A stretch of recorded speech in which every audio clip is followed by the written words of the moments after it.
What's going on, Bears fans? Brad here with another training camp update. But first, make sure to like and subscribe out there on YouTube so you don't miss another update. And also rate the show 5 stars everywhere that you get your podcast.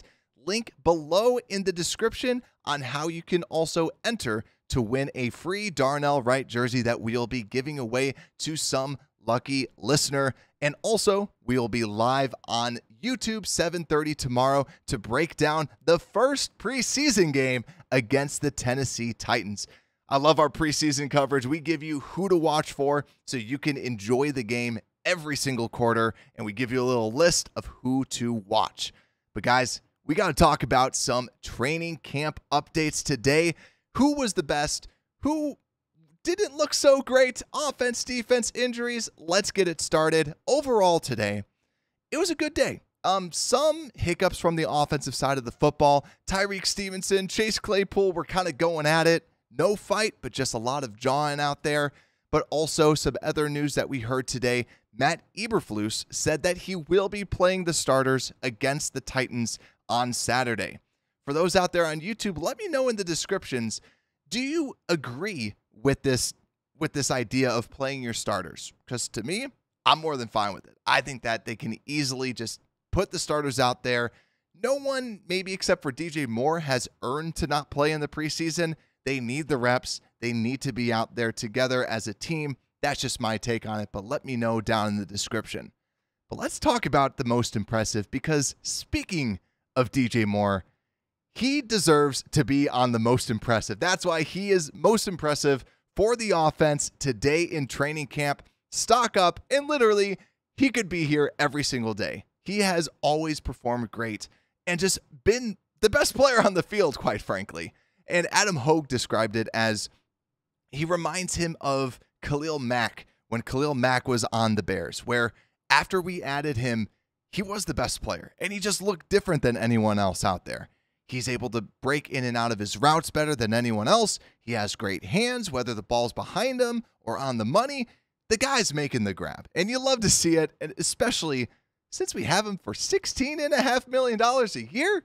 An absolute steal from Ryan Poles. But yeah, best offensive player today goes to DJ Moore, and he could literally get it every single day. Let's go over to the defensive side of the ball, where this person, a lot of you might have not heard of, and that's linebacker, undrafted rookie free agent Micah Baskerville out of LSU. He had 2 interceptions today and also had 1 run stuff. Now, this is big because, yes, he had a very good game or very good practice, but why this is so important is because the Bears have been trying out different linebackers, so it seems like they're not fully sold on this 5th linebacker spot, the 5th, the 6th, the depth pieces behind Sewell and Sanborn. And Micah Baskerville having a good day means, hey, maybe he squeaks his way onto this active roster as the 5th or 6th, or goes onto the practice squad. So the better he can do, definitely. The stock is up because maybe they don't add another linebacker to add some competition, because it doesn't seem like they're fully set on the backups for the linebacker position. But that's about it for the most impressive. We'll talk about better players on the offense and defense as we go through. But we have to talk injuries, and I hate talking injuries. I hate that this is also such a big segment, because let's just fly through it. So who was back? Kyler Gordon was back. Some new absences today. Travis Homer, Nate Davis was back on the injury spot. And are we nervous about Nate Davis still? Or what's everyone's vibe about that? But Terrell Lewis was also an absentee today. Still out, Jaquan Brisker, Terrell Smith, Tremaine Edmonds, Dylan Cole, Lucas Patrick, Mercedes Lewis, Dante Pettis, and DeMarcus Walker.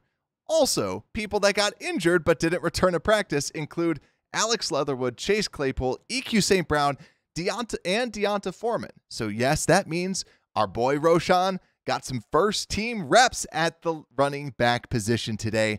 But also too, Tremaine Edmonds, DeMarcus Walker, Matt Eberflus was asked about, is this a concern? And he said that Tremaine Edmonds and DeMarcus Walker, he doesn't have any concern that they'll miss week 1, which is good to hear. Also, Dante Pettis fans out there, he was removed from the non-football injury list, so even though he missed today, he should be back tomorrow. But that's enough injury news. Let's let's move that past and let's start talking about the offense. And the offense, like we said, DJ Moore, phenomenal. Looks great out there, but he wasn't just the only wide receiver that was turning some heads, and that was Darnell Mooney. Darnell Mooney made a nasty move on Kyler Gordon and drew a flag and also scored a touchdown. Darnell Mooney looks fully healthy, and that's incredible because maybe does he get that extension now that he's showing, hey, I can ball, my feet, my ankle, I'm healed. Where's that money? Because they could still afford him. I think that they have about $18 million still left. So you could re-sign him and kind of do what you did with Komet and bump some of that money into this year. But let me know, who do you want the Bears to re-sign, if anybody? Jalen Johnson, Darnell Mooney, Chase Claypool. And speaking of Chase Claypool, he did get banged up today and was slightly injured, but yeah, was jawing all day against Tyrique Stevenson. He seems like he's kind of the least favorite offensive weapon out there because he keeps jawing at all the defensive players. I kind of like it, but I do think he's kind of crossing some lines, especially with the go to sleep on TJ Edwards, but still. Some other wide receiver news. Velus was kind of inconsistent, had some drops today. Now, yes, he looks more like a wide receiver, but this is kind of the second week that we're starting to hear more and more about these inconsistent hands with him. Started off very strong with camp, but now you just want to see that consistency out of him. Really kind of unfortunate news. But yeah, drops were definitely a piece, especially since Baskerville got 2 interceptions off of drops. Now, let's talk about the running backs, because running backs, they've been looking good. The running game overall has been solid. That's how we won, I guess you could say, last year. The running backs were good. The running game was solid. And Treston Ebner, good old cement shoes, 70-yard run. So it's nice to see that he still has that burst, that pop that we saw in college that we did not see last season. So that was a nice sign to see. Also, Khalil Herbert had a handful of catches during this training camp session, but did have a drop there.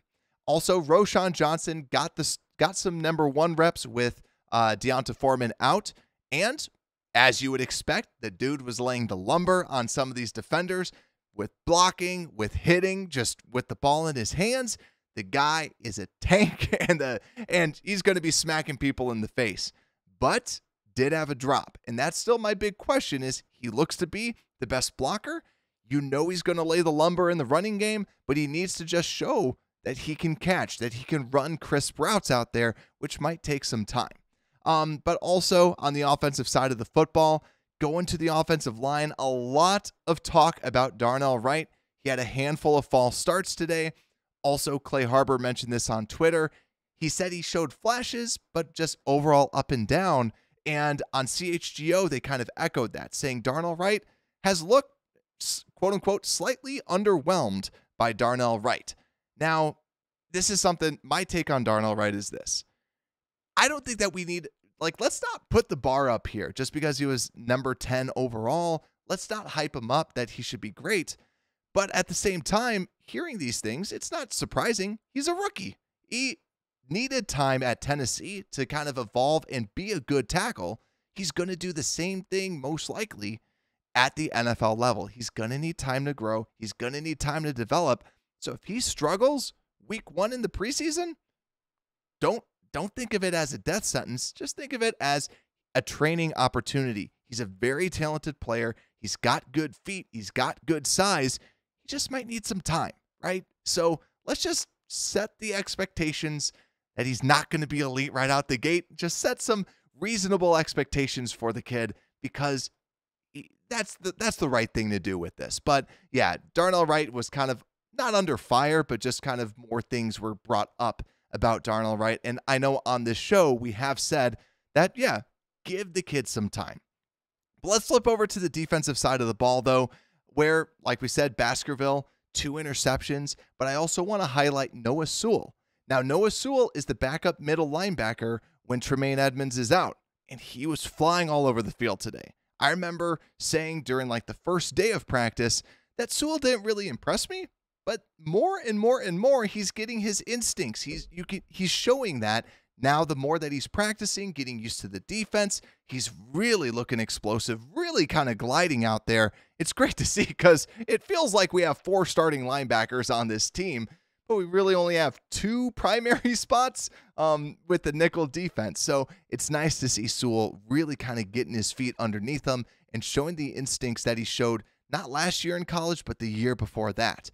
Also, corners, just got to shed some light. Tyrique Stevenson still looks very good, still breaking up a lot of passes. Just got to give the guy, some applause. He's looking good. And last but not least, let's break down the defensive line. Dominique Robinson had some flashes today. Gervon Dexter, Andrew Billings. Gervon Dexter had a play where he kind of broke right into the line, would have gotten a sack, threw his hand up to kind of signal like, that's a sack for me, right through the line. Yet again, Dexter kind of making some of these flashes, these splash plays inside of camp.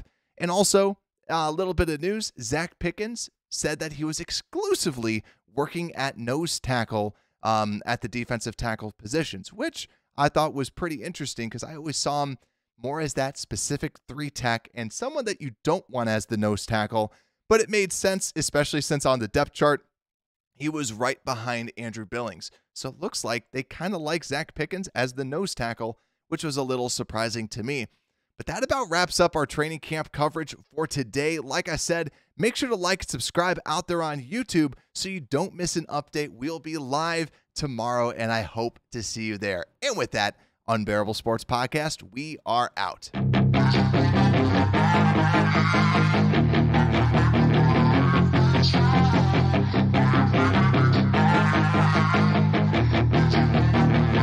Yeah, she's got some nice long hair, and you know that she's a